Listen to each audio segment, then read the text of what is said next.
이 시간에는 사도행전 20장 17절로 24절의 말씀을 본문으로 하여 겸손과 눈물이라는 제목으로 함께 은혜 나누겠습니다. 본문은 눈물과 겸손의 소유자였던 사도 바울의 사역 태도에 대한 말씀입니다. 바울은 성령에 매였다, 이렇게 말해주고 있습니다. 여기 매였다라는 말은 데오라는 단어를 써서 묶였다, 꽉 묶였다. 누구에게? 성령에게. 매였다가 아니고 묶였다. 원문에 보면 성령에 묶인 자의 사역 태도 달라요. 신앙의 태도 다릅니다. 달라요.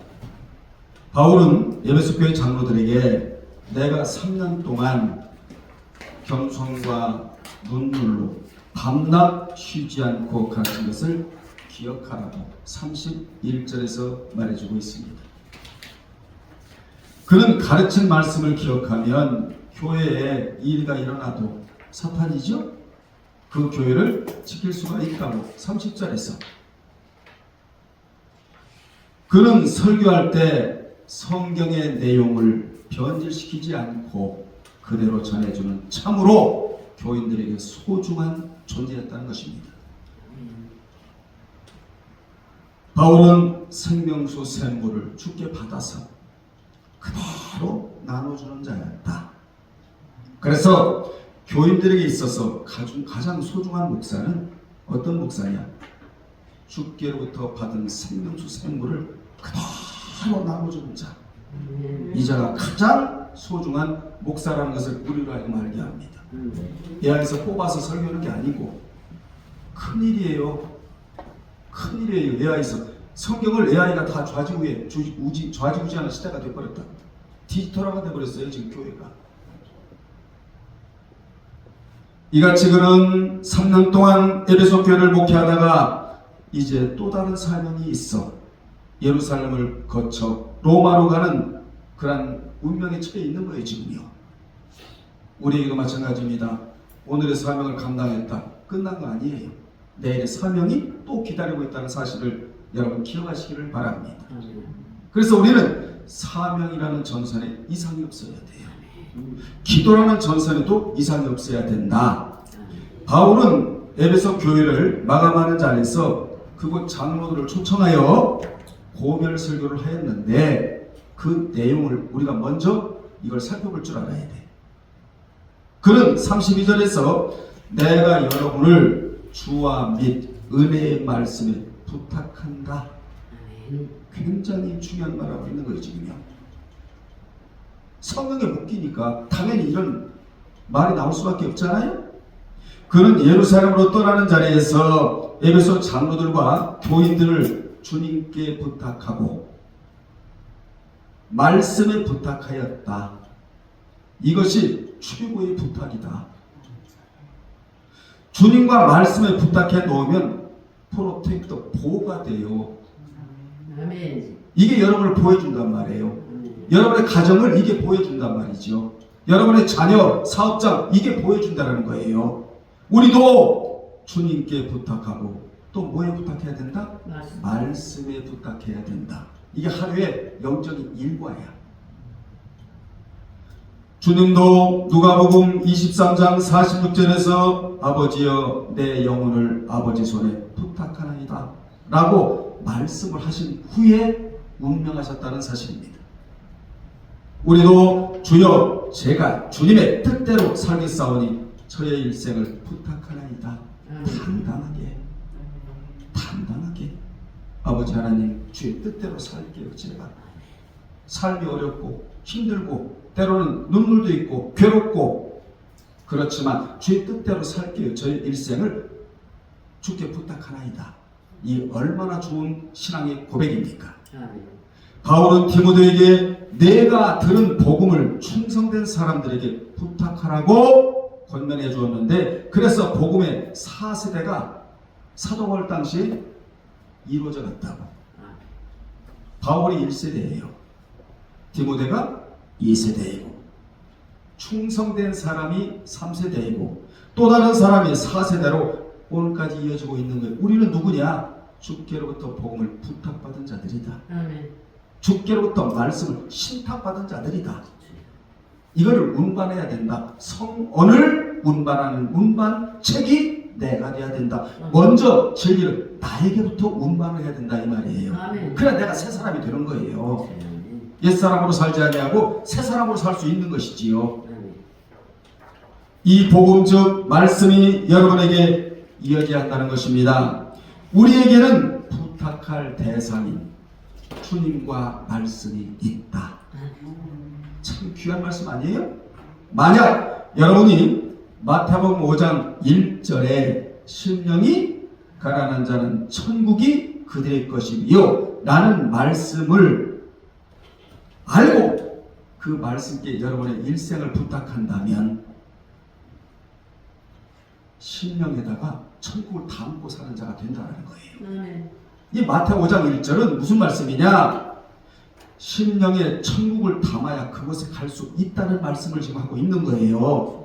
그러니까 여러분 심령에다 담을 게 뭐냐? 여러 가지가 있겠습니다만 천국을 담아야 된다는 거지요. 이게 굉장히 큰 그릇이고 좋은 그릇이고 하나님이 쓰시기에 합당한 그릇이 어떤 그릇이냐? 여러분의 심령에 천국을 담고 있는 그릇이라는 것입니다. 여기 가난한 자는 동량하지 않고는 먹고 살 수 없을 정도로 찢어지게 가난하듯이 푸토코스 심령이 세상 것으로 부유하면 그 심령에 천국을 담을 수가 없다라는 거예요. 오늘 여러분 말씀 들으면서 아버지 내 심령에 천국을 담고 살게요. 이 얼마나 소망이 있겠습니까 여러분.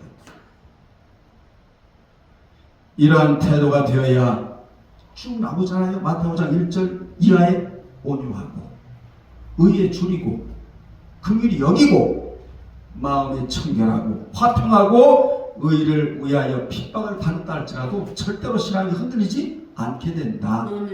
어떻게 될 때? 기본이 뭔데? 심령에 천국을 담아야 된다는 거예요. 이러면 흔들리지 않아요. 왜냐? 이 땅은 어차피 한 발짝 한 발짝 밟고 떠나야 될 존재니까. 이 심령에 천국을 크게 담는 사람들은 하나님이 크게 보이고 작게 담는 사람들은 하나님이 작게 보이는데 하나님을 작게 담고 있는 자는 요만한 문제 봐도 어마어마하게 크게 보이고 하나님을 크게 담고 있는 자는 큰 산 같은 문제가 내 앞에 올지라도 조그맣게 보이니까 이길 수가 있다는 것이죠. 큰 산한 데가 무엇이냐? 성령 받은 스룹바벨 앞에서 평지가 될지어다. 스룹바벨이라는 사람은 그 심령에 천국을 담고 하나님을 크게 담은 자라는 걸 우리로 말하게 하잖아요. 그리고 그는 32절에서 말씀이 든든히 세운다고 말해줍니다. 주와 및 말씀에 부탁하면 나를 든든히 세워줍니다. 이를 마치 튼튼한 건물을 세우듯이 세워준다는 뜻이에요.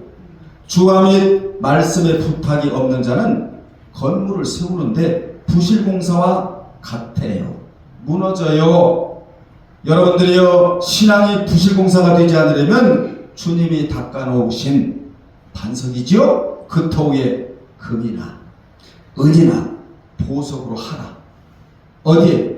고린도전서 3장 11절로 12절에 즉 진리로 하라. 저는 여러분들에게 진리만 전해야 되고 여러분은 진리를 붙잡고 신앙생활을 해야 돼. 그게 뭐냐? 금, 은, 보석 이거예요. 그러나 나무나 풀이나 집힌 비진리로 하면 신앙이 부실공사가 되는 거예요. 그렇게 됨으로써 각 사람의 공력 즉 애써 일한 것을 불로 나타날 때 금은 보석같이 진리로 한 것은 그대로 있어서 상을 받지만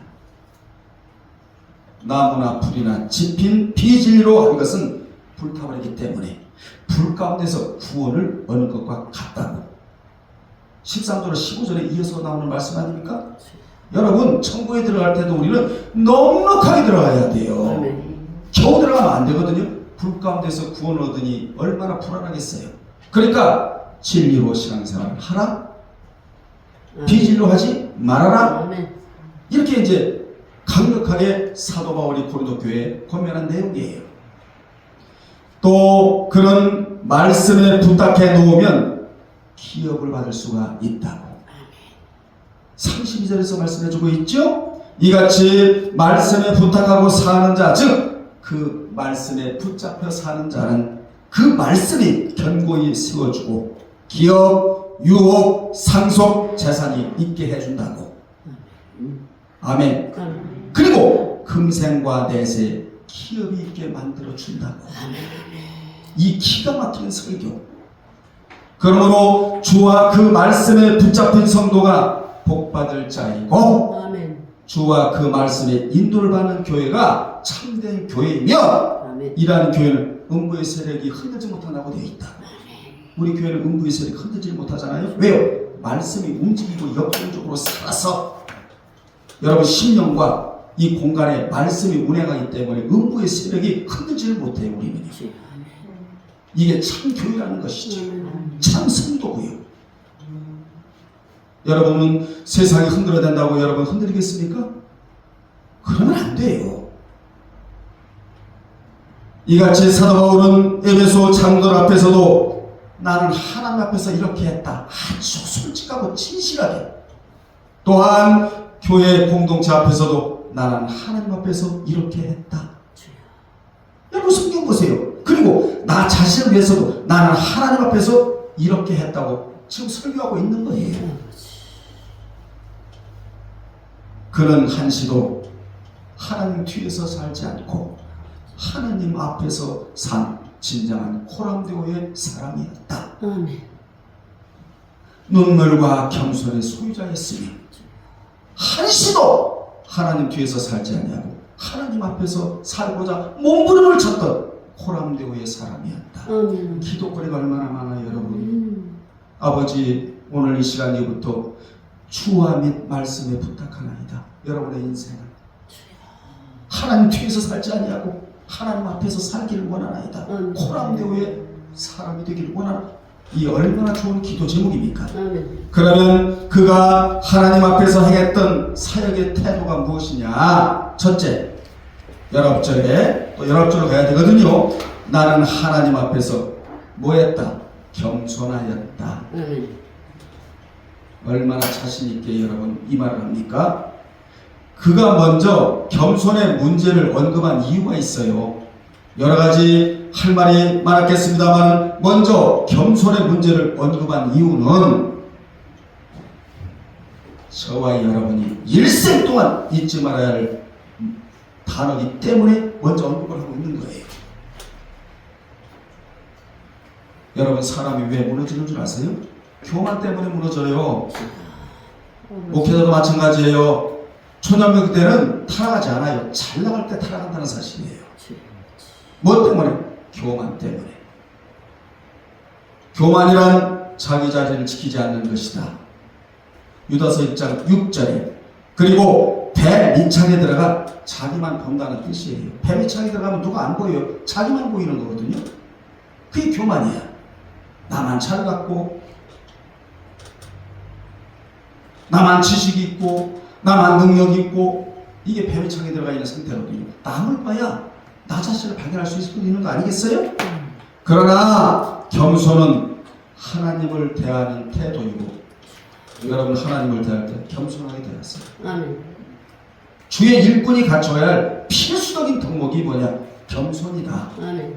하나님은 믿는 자가 세상에 속화될까봐 노심히 초사하시고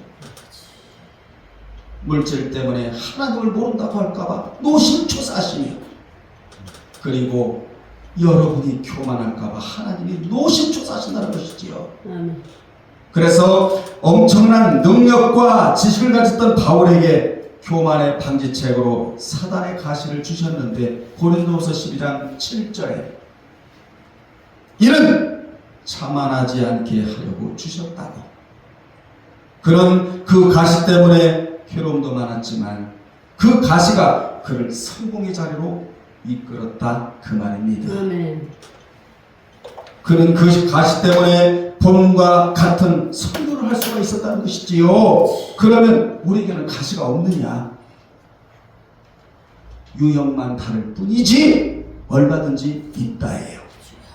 그런데 중요한 것은 그 가시 때문에 내가 교만하지 않고 아멘. 자만하지 않고 여기까지 올 수가 있었다. 아멘. 그래서 하나님에서 나오는 건 전부 다 귀중한 것이다. 아멘. 시련도 연단도 가시도 그분이 주셨다면 너무나 우리에게는 소중한 것이다. 만약 여러분에게 이 가시가 없었다면요 하늘 높은 줄 모르고 펄펄 날뛰었을 거예요. 저도 마찬가지고 주변에 아직도 날뛰는 사람들은 가시가 없어서 그래요. 가시가 없어서 주님은 그 가시를 주시면서 고린도서 12장 9절에 여러분 사도 바울이 기도했잖아요. 하나님 제가 뭐 잘못했습니까? 하나님 뜻대로 복음을 전하고 하나님 말씀대로 살고자 하고 바리새인이고 율법을 지키고 성서를 지키고 뭐 이러면서 왜 이 가시가 나에게 있어야 됩니까? 하고 3번 기도하니까 주님이 하시는 말씀이 내 은혜가 내게 족하도다. 그러면서 이걸 기쁨으로 받아들였다는 것이죠. 아멘. 바울의 기도를 들으신 하나님이 여러분 가시를 없애주시지 않고 내 은혜가 내게 족하도다. 이는 내 능력이 약한 데서 온전하여짐이라고 이게 응답이었다 이 말이에요. 아멘. 하나님 생각과 우리 생각이 다르듯이 하나님의 높이와 우리 높이가 다르듯이 여러분 이 가시 때문에 바울이 약해졌나요? 아니에요. 오히려 더 강해졌다고. 사도 바울이 이 가시 때문에 일을 하는데 지장받은 것 같지만 천만에 그때마다 하나님의 능력은 그의 약한 데서부터 온전히 이루어 나가도록 하셨다. 여러분도 지금까지 돈 때문에 약해지고 자식 때문에 약해지고 가정사 때문에 약해졌을 때에도 하나님의 능력은 배제되지 않았기에 지금까지 신앙으로 지탱하고 오는 거예요. 이게 감사로 돌려야 된다는 것입니다. 나를 위해서 하나님이 가시도 주셨다는 거예요. 이게 복이라는 거예요. 이걸 깨달았다는 거예요, 바울이. 그래서 그 뒤로부터 기도하지 않아요. 기쁨이 일어났대, 속에서. 내 은혜가 가시를 내게 준 것이 내 은혜인데 이게 조카도다. 이렇게 주님이 응답해 주셨음에도 불구하고 기쁨으로 받아들여야 되는 거예요, 이게. 왜냐? 나 때문에 주셨으니까. 그렇습니다.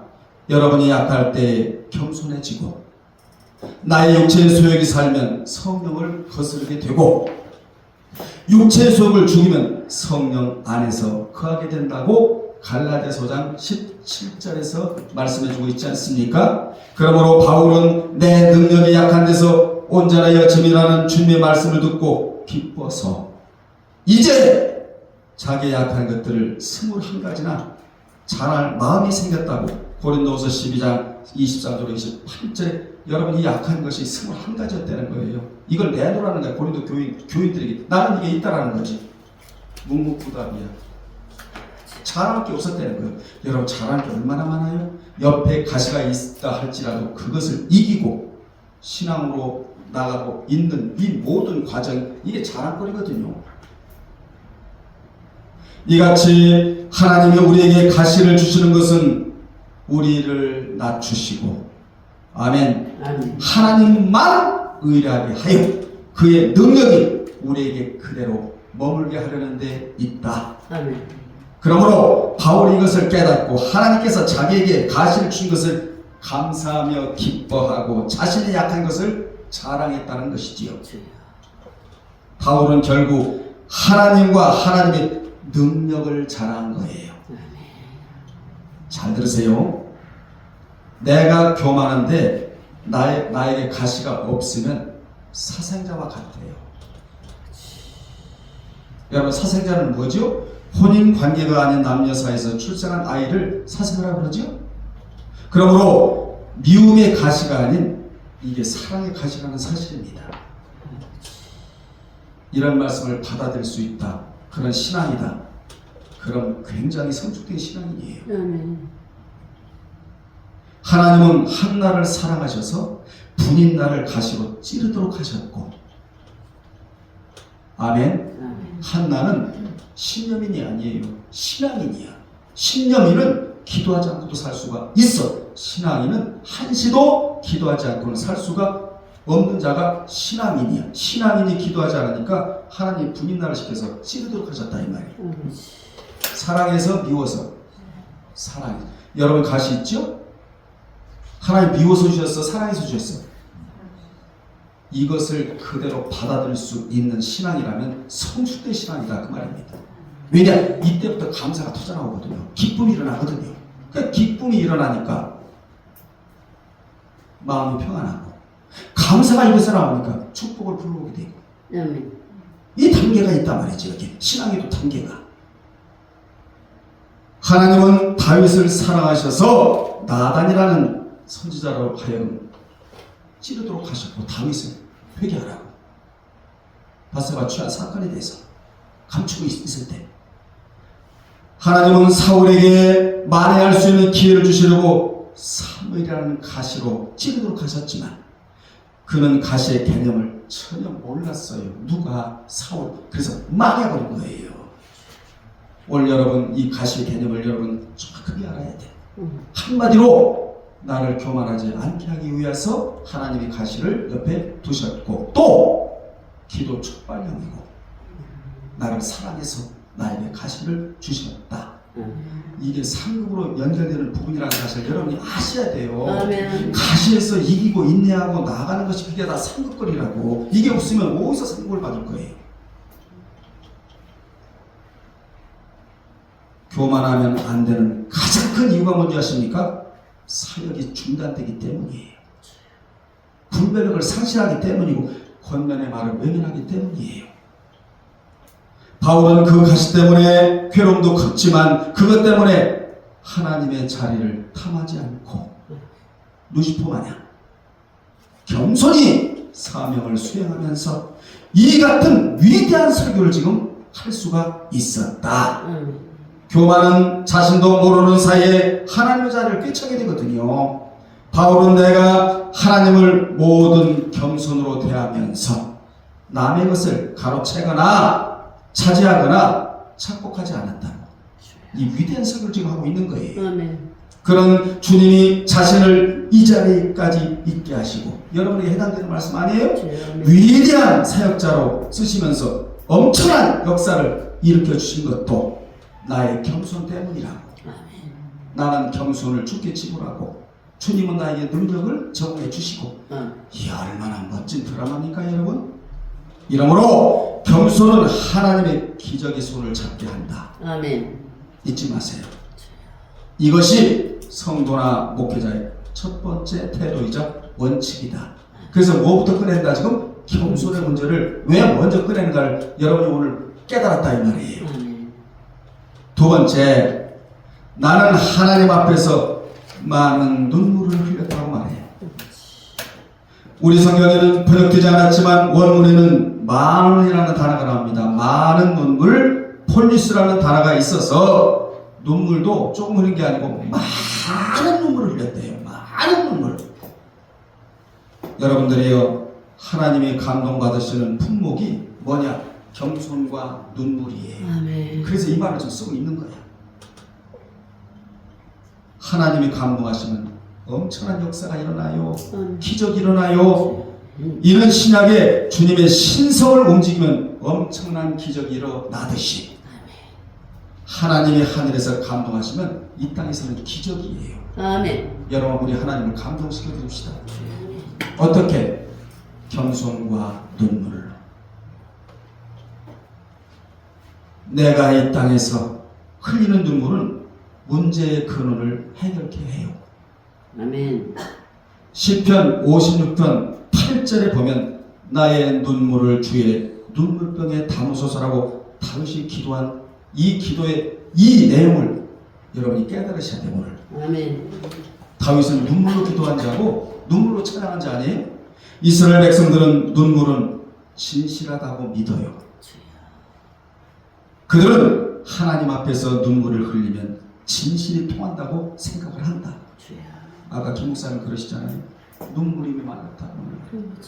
난 이번에 기도원에 가서 우리 강원사님이나 신권사님이나 홍덕수장이나 지난번에 예배드릴 때 눈물을 흘렸죠? 이걸 간증을 했다. 우리 교회는 그래도 눈물이 살아있다. 아멘. 성도들의 눈에서 눈물이 흐르고 있다. 이건 보통 교회가 아니에요. 눈물이 메말랐어요. 오늘날에 아버지. 강단에서 설교를 해도 네가 한번 들어보자.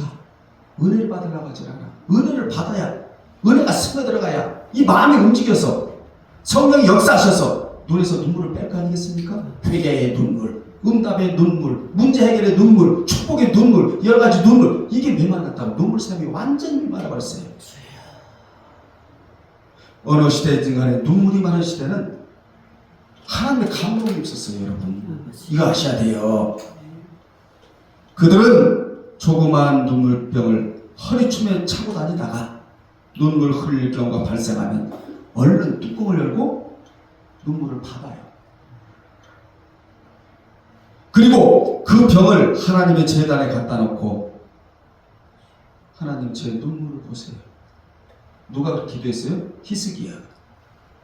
하나님 눈을 떠서 보시옵소서. 귀를 기울여 보시옵소서. 저 산내립이 망령이 들었는지 하나님의 군대, 하나님의 나라, 하나님을 깔보고 있지 않습니까? 나는 할 수 없는 것을 하나님이 하실 수 있기 때문에 저는 요 내용을 그대로 적어서 하나님의 신앙의 편지를 쓰고자 하나님의 성전에 엎드렸나이다. 이게 히스기야 기도 아니에요? 하나님 섬기느라고 또 이렇게 눈물을 흘렸습니다. 신앙생활하면서 추리를 하느라고 이렇게 눈물을 흘렸어요. 억울한 일 당해도 참으라고 하셨기에 참으며 흘린 눈물이 이 눈물입니다.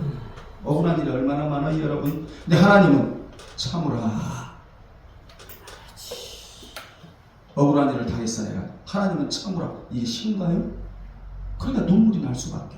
그게 눈물이 축복이라는 거죠. 왜요? 말씀을 지킨 결과니까.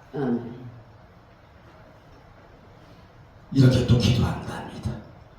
하나님, 사람은 나의 눈에서 눈물을 빼지만 하나님은 그 눈물을 닦아주시는 분이기에 아멘. 하나님 깨끗하게 닦아주시고 위로해 주세요. 그래서 여러분이 천국 가면요, 주님이 제일 먼저 하시는 일이 뭔지 아세요? 주의 나라를 위하고 신앙생활을 차리려고 흘렸던 눈물의 그 눈물자국을 먼저 씻어준다고 합니다. 이게 다 연결이 되는 거라. 이게 10편 56편하고 이렇게 하면서 하나님께 품하게. 유대인들은 우라병이 없어요, 화병이 없다고, 마음에 상처 없이 살아간다고. 그러니까 여러분도 하나님 앞에 품하시라고. 사실 그대로, 실정 그대로, 처지 그대로. 아멘. 그리고 그들은 자식이 결혼할 때 그 눈물병을 선물로 준대요. 그러면서 너를 키우느라고 흘린 눈물이라고 하면서 준대요. 은혜야, 엄마가 너 키우느라고 얼마나 많은 눈물을 흘렸겠냐. 이때 받고, 엄마 그래, 엄마가 나 때문에 이렇게 많은 눈물을 흘렸단 말이야. 그때마다 이야기야. 아니야, 너한테 얘기하면 뭐 하겠냐? 듣겠냐? 이해를 하겠냐?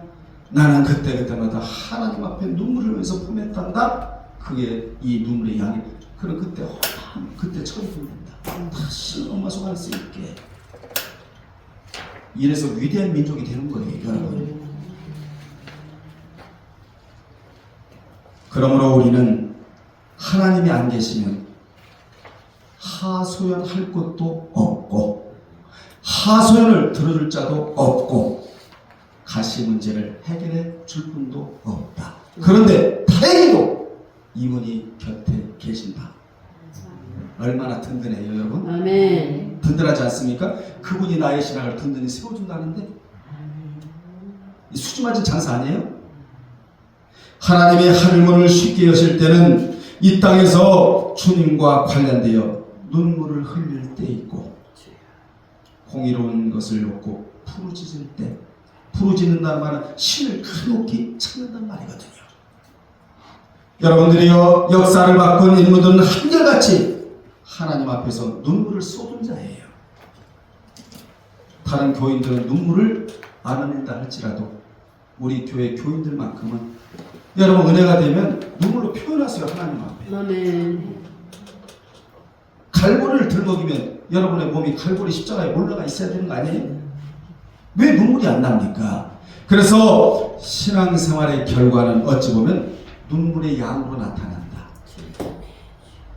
인간이 편안할수록 눈물이 없어지는데 이는 결국 복이 아니라는 사실이에요. 지금 너무나 편안하게 살아가는 거예요. 병원 가면 칼 대고 약국 가면 약 주고 눈물이 없어 그냥 지금 이 시대가 큰일이야 이게.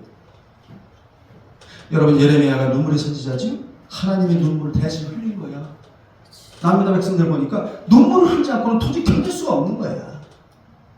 생수의 근원을 잊어버리고 자기를 위해 생수를 파고 여호와를 잊고 이렇게 살아가니까 눈물을 흘리지 않고는 견딜 수가 없었어요. 한시도. 눈물을 흘렸던 예레미야가 망했나요? 위대하게 한 시대를 멋지게 쓰임받은 자가 예레미야예요. 여러분도 은혜가 될 때 눈물을 흘리시기를 주의 이름으로 축원합니다. 세 번째, 나는 하나님 앞에서 시련을 참고 주님을 섬겼대요. 이거 굉장히 중요한 말입니다. 바울은 믿고만 있던 자가 아니에요. 믿고 나서 섬긴 자예요. 믿는 건 쉬워. 마음으로 믿으니까 섬기는 건 굉장히 어려워요. 잘 들어봐요. 우리는 시련을 참기도 힘들어서 헛걱대는데 바울은 시련 가운데서도 주를 섬겼다. 얼마나 은혜가 되냐. 우리는 시련이 아니라 문득도 못 넘어가. 헛걱대잖아요 여러분. 힘들고 어렵다고. 바울은 환경 초월, 사상 초월, 이념 초월, 물질 초월, 네 가지를 초월한 자. 다 초월해야 돼 우리. 좀 예일교 성도들은 초월적 신앙을 가져야 된다 이 말이에요. 시련을 참으면서 주님을 섬기는 자는 진짜 주님을 사랑하는 자예요. 입으로만 사랑하는 자가 아니라고. 누가 시련을 참으면서 주님을 섬길 수가 있겠어요? 근데 있어요. 누가? 내가 하나님 앞에 나와 있다는 신전 의식을 갖고 있는 자. 아멘. 아멘. 그분이 내 행동을 달아보신다고 믿는 자. 사무엘상 2장 3절의 말씀처럼. 구약의 하나님 앞에 이런 말이 많이 나오죠. 엘파님이에요. 엘판 따라합시다. 엘파님. 엘판. 이 말은 하나님의 얼굴 앞에서 산다는 말이에요. 하나님 얼굴 앞에서 살면 얼마나 그분과 친해질까? 하나님의 얼굴이 눈으로 보이지 않지만 마음으로 보고 그 앞에서 사는 자는 시련 가운데서도 주를 섬기는 자가 된대요. 하루를 살아도 멋지게 사세요. 아멘. 하나님 앞에서 사세요. 아멘. 시련이 있다고 여러분 헛되지 말고 오늘 이 말씀이 여러분 뼈에 들어가서 그래 까짓것 시련이 있다 할지라도 뛰어넘자. 그래서 주님을 한번 섬겨보자. 그분이 어떻게 나를 대하는가 남다르게 대해요. 그분이. 아멘 합시다. 일한 자에게는 주의 엄청난 혜택이 주어진다는 사실을 꼭 기억하시기를 바랍니다. 네 번째 20절입니다. 나는 공중 앞에서 즉 공동체 커뮤니티 앞에서 전하고 가르쳤다. 그는 지금까지 공동체의 유익을 위해서 살았다고. 그래서 바울을 이타적인 사람이라고 하는 거예요. 그리고 유대인과 헬라인, 이방인의 통칭을 헬라인이라고 말하는데 헬라인들에게 회개와 예수 그리스도에 대한 믿음을 목숨을 내놓고 증언했다. 멋진 설교죠? 멋진 설교 아닙니까? 다섯 번째 22절에서 나는 성령에 묶여 매여가 아니고 묶여 그분을 따라가는 삶을 살았다. 아멘.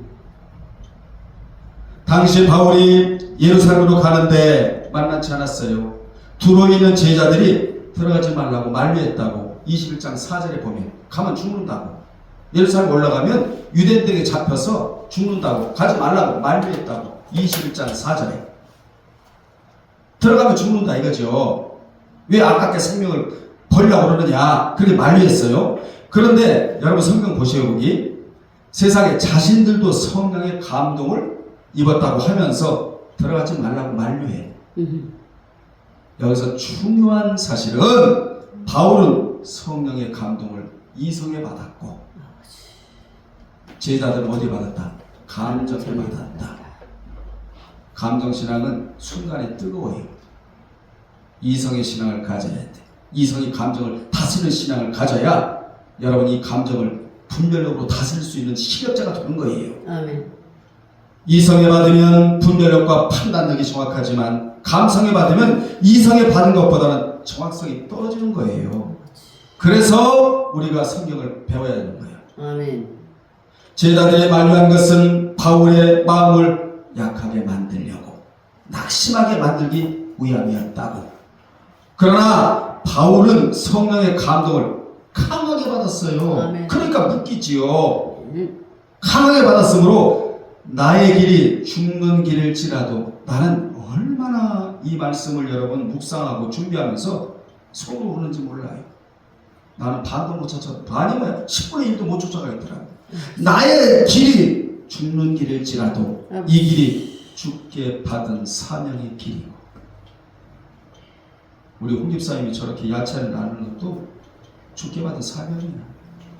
우리 박영리 집사님이 오늘 다 칭찬해야 되겠네. 저렇게 농사지 야채를 교회에 제공하시는 것도 죽게 받은 사명이야. 근데 놀라운 사실은 우리 교인들은 전부 다 사명이 얹어져 있다는 거. 난 이건 정말 감사한 거예요. 이렇게 말씀 사모하는 사람들이 드물대니까. 이번에 어디 갔다 왔는데 전부 얘기가 AI에서 뽑아서 설교한다고 그런 얘기야. 30만 원 주고 배운대 AI를. 연구할 것도 없대. 설교 신경 쓸 것도 없대. 뭐 해줘? 해준다는 거야. 그거 가지고 설교하면 된다는 거야. 이런 시대가 됐다고 우리. 여러분 지금 AI에서 뽑은 거 이거? 피땀 눈물이 배에 들어가는 거라고. 그만큼 기도하고 영감을 달라고 하나님 앞에 몸부리치면서 이 한 편이 그래서 나오는 거예요.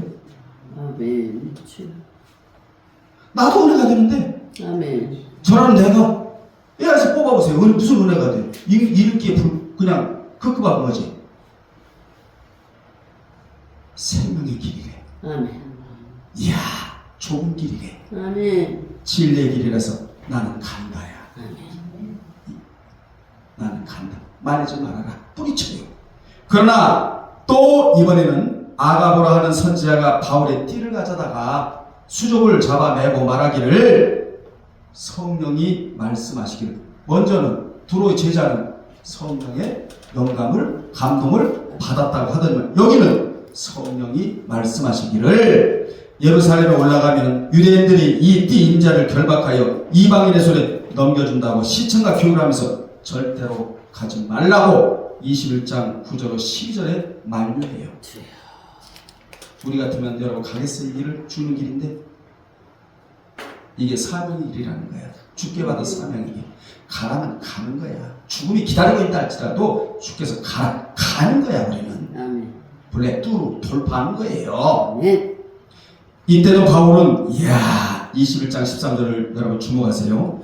나는 주 예수의 이름을 위하여 결박당할 뿐 아니라 예루살렘에서 죽을 것도 각오한다고 단호히 말합니다. 타협이 없어요. 아멘. 그는 결국 모든 유혹을 물리치고 21장 17절에 보면 예루살렘으로 올라갑니다. 그가 죽게 될 위기에 천부장이 개입해요. 21장 31절에 보니까. 여러분 이 자리가 바로 하나님이 개입하시는 타이밍. 죽게 받은 사명을 감당하고자 올라가는 자는 절대로 죽지 않습니다. 하나님 천부장을 동원해 바울을 보호하라고. 여러분 천부장이면 1000명의 로마 군대야. 철저히 하나님이 지키라고. 아멘. 천사로 쓰임받은 거죠. 이 자들이. 겉으로는 로마의 군병이지만 이때부터 하나님이 기가 막힌 방법으로 로마까지 가게 해요. 그야말로 멋진 하나님이시고 멋진 바울의 만남이다. 아멘. 하나님이 멋진 분이에요. 여러분 멋진 신앙으로 하나님을 만나고 사시기를 바랍니다. 아멘. 바울은 성령이 지시하는 대로 가고 오는 자였다. 그러자 그가 가는 길에는 길이 확 뚫어져요. 아멘. 길이 뚫어져요. 우리 가는 길에 길이 뚫어지지 않아요? 아멘. 믿거나 말거나. 하여튼 우리가 가는 길에 길이 뚫어지는 거야. 믿거나 말거나. 길이 안 뚫어진 데가 어디 있어? 철학도 다 뚫어졌잖아. 아멘. 여기 오니까 여기도 뚫어지고. 길이 뚫어져요. 아멘. 이게 우연이 아니라고.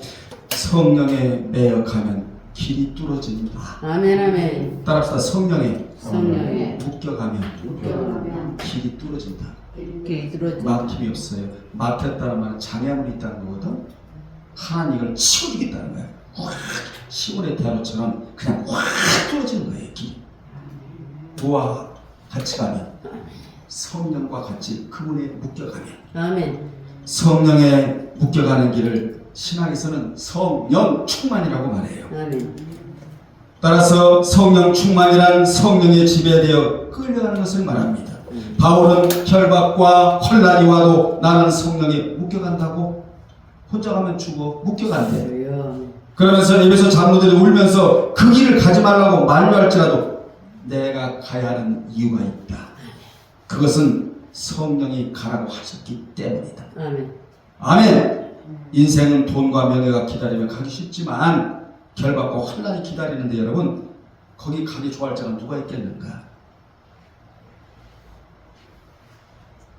그러면서 24절로 가는 거예요. 이제 24절은 거기다 쓰세요. 믿는 인생의 슬로건이라고 말합니다. 슬로건이라는 말은 의견이나 주장 등을 알리기 위하여 간결하게 표현한 짧은 어구를 슬로건이라고 말하는데 여러분 아시죠? 24절이 여러분의 슬로건이 돼야 된다 이 말이에요. 아멘. 내용을 보자고. 슬로건의 내용을 시작. 내가 달려갈 길과 주 예수께 받은 사명 곧 하나님의 은혜의 복음을 증언한 일을 마치려 하면은 나의 생명조차 조금도 귀한 것으로 여기지 아니하노라. 이 구절이 여러분의 슬로건이 되어야 한다. 아멘. 붙이세요. 써가지고 붙이던가 인쇄해서 붙이던가. 바울은 사명을 따라 증인의 삶을 살겠다고 결단한 자예요. 아멘. 그래서 바울이 가는 길은 성령에 묶여 증인의 삶을 살다가 순교당하는 것이었다. 아멘. 결론 내립니다. 바울은 주의 길을 가는데 주저주저하지 아니하고 공중 앞에서 말씀을 전할 때 꺼리 힘없이 전했다. 무슨 얘기야? 성도들의 비유를 안 맞췄다는 거예요. 하나님께로 받은 생명수를 그대로 나눠줬다는 겁니다. 왜 성도들 비유를 맞춥니까 여러분? 제가 여러분 비유 맞추면 여러분 손들어야 돼요. 비유 맞추지 말라고. 성경을 그대로 전해달라고. 그래 여러분이 사는 거야. 제가 여러분 비유 맞춘다 해서 여러분이 복 받을 것 같아요? 천만의 말씀이에요. 복도 목사가 주는 게 아니에요. 하나님이 내려주시는 거죠. 아멘. 공중 앞에서 꺼리낌 없이 전하고 주의 길을 가는데 주저주저하지 아니하고 그런 주의 일을 하는데 시간을 아꼈으며 아멘. 생명을 조금도 투여하지 않았다. 아멘. 우리도 주님을 위해 살다 보면 손해볼 것 같죠? 천만의 말씀입니다. 여러분 주의 일 하다 보면 죽을 것 같죠? 천만의 말씀입니다. 주님이 기억하신다. 아멘. 그래서 기억하라 이 말이 자카라 메모리얼 이게 들어오는 거예요. 아멘. 자카라 기억하라. 그래서 사는 역사가 있다. 아멘. 아멘. 끝으로 여러분도 오늘 말씀을 가슴에 묻어 순교의 자리까지 갈 수는 없다 할지라도 아버지. 바울과 같은 일에 동참하셔서 영적 큰 족적을 남기시기를 주님의 이름으로 축원합니다. 아멘. 기도하겠습니다. 하나님 아버지 주께 받은 사명이 우리에게도 있을지언데 그 길을 가는 데 있어서 때로는 손해보는 것 같고 죽는 길 같지만 절대로 그렇지 않습니다. 겸손과 눈물의 그 길을 가겠사오니 우리에게 축복하셔서 시간을 아끼고 더더욱 주의를 할 수 있도록 기회를 연장시켜 주옵시고 아버지 하나님 이 일에 힘쓰는 성도들을 평강으로 더하셔서 육신도 장수케 하시고 모든 질병도 치해 주셔서 하나님 앞에서 뛰고 다니고도 남음이 있도록 에너지를 공급하여 주옵소서.